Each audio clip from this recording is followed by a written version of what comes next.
nou het jy die botter klaar gesmeer. Nou hier is die worsie, ons het daar sousie. Dan aangesien ons nou lank kuier, maak jy 'n grandpaatjie oop. Jy skit hom so reguit. Jy gooi die grandpaatjie so oor die broodjie. Jy versprei grandpa baie eweredig. Moerse eweredig. Tot hy klaar is. Dan plaas jy die worsie in die broodjie. Alright. As hy daar geplaas is, dan my dop, check hierdie fok op. Dan gaan ons nou hier om.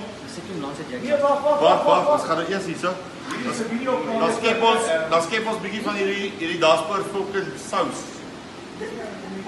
En ons versprei dit ook fucking eweredig. En ons maak dit toe. Saam met een Jägermeister. Oor die volsel. Daar sy, bietjie bo oor so oor die volsel so. Want dan het jy die volmaakte fucking worsbroodjie in daspoor. En dan gee hom nog een om te dra. En wag, jy nou klaar daai hierdie ene net sluk jy. Hap. En happie broodjie. Dan gaan dit. Daar is jou broodpyn verby.